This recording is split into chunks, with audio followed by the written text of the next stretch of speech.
Good day sa mga partners. So, for today's video, isa na namang tips at gabay para sa mga aspirant applicant natin. At syempre, para doon sa mga nangangarap na makapasok dito sa ating bureau, lalong-lalo na dito sa BJMP.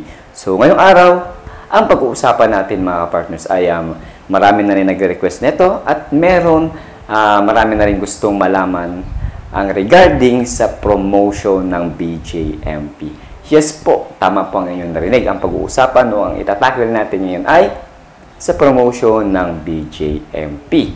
Okay, so syempre bago natin pag-usapan at mapasarap yung ating kwentuhan sa topic na ito, papasok na natin yung ating intro. Let's go!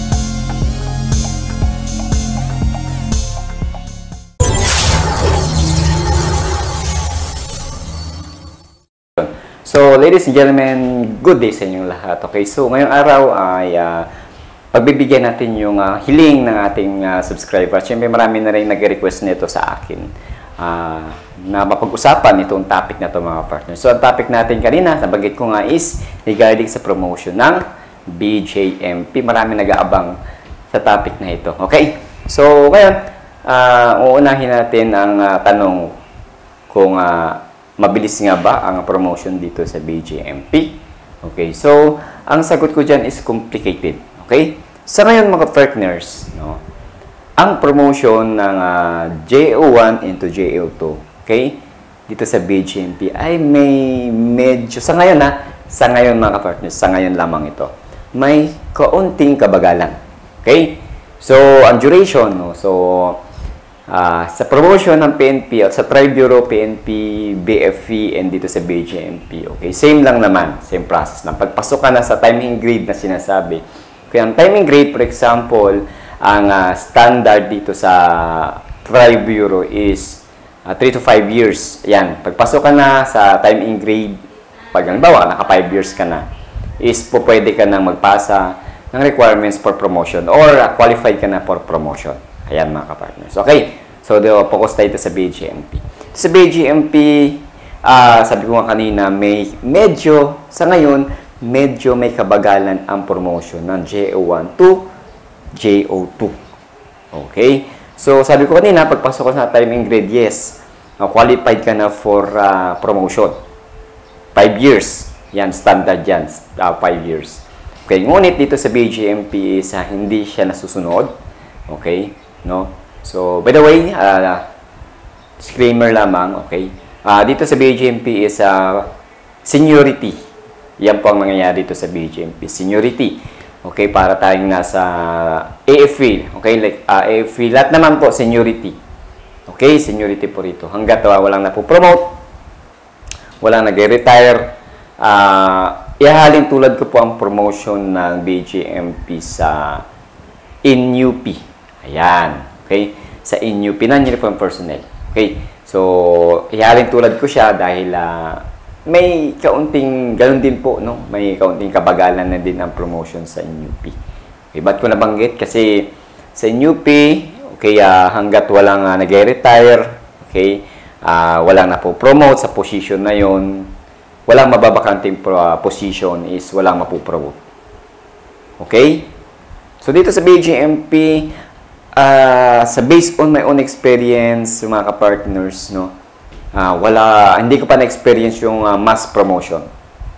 Okay? Sa ngayon lang naman to, ha? Disclaimer. Sa ngayon lang, dahil may good news ako. Okay?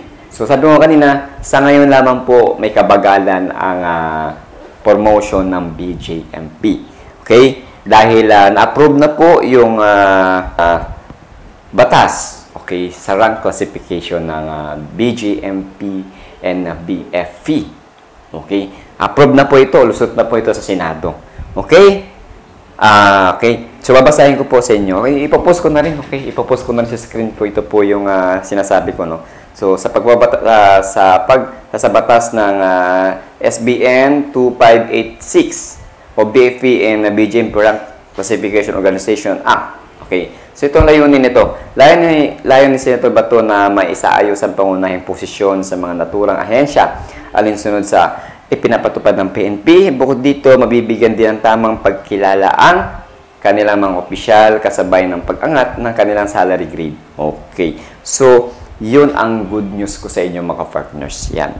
Kaya sinasabi ko kanina na pansamantala lamang po mabagal. Sa ngayon, no? Sa ngayon pa lang. Sa ngayon, mabagal ang promotion ng BGMP. Once na na-implement na po ito, sa ngayon, hindi pa po ito fully implemented, okay, sa Bureau, kay sa BGMP and sa BFP. So, siguro, no, ay mayroon pang isinasaayos ang mga bureaus para bago nila i-implement ito. Okay, hindi ito biglaan na i-implement. So, dandahan lang ito.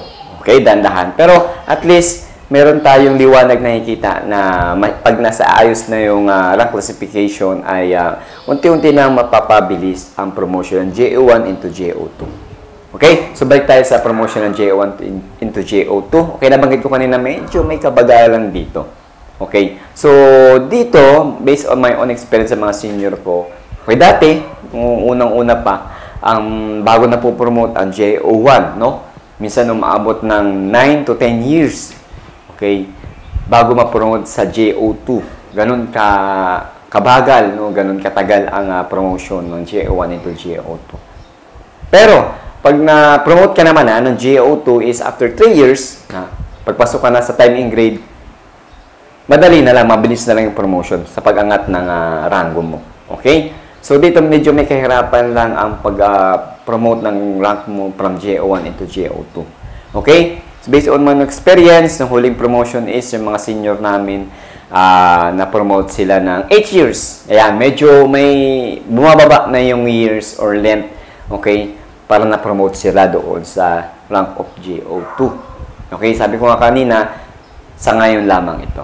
Once na fully implemented na itong rank classification, okay, either magiging madadagdagan yung ating star o yung ating rank star. For example, ngayon sa ngayon kasi ang highest rank ng ating dito sa Bureau ng BGMP is 2-star general.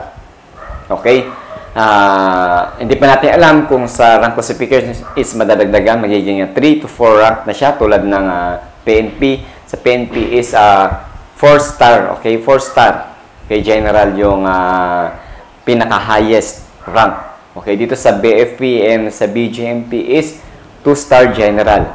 Okay, hindi ko pa masasabi kung madadagdagan ng 2-star para maging 4-star. Na-approve ang sinasabi nating 4-star general dito sa BGMP, sa BFP, ay mapapabilis na po ang promotion ng JO1 into JO2. Bakit?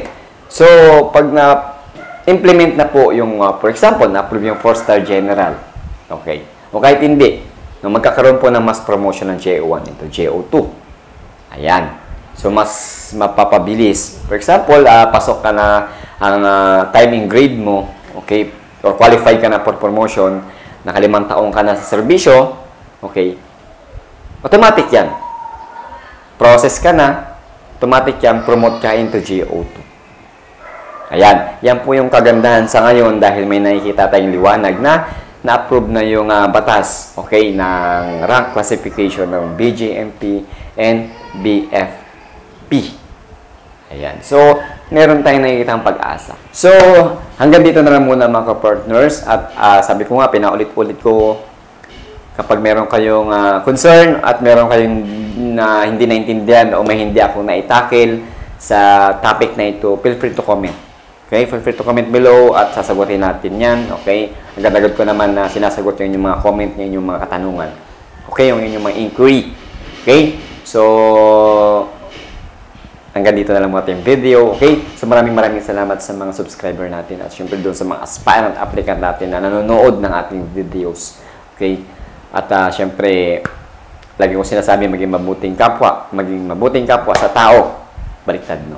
Okay. And all spray para sa mga aspirant applicant, be confident bilang isang aplikante. Okay?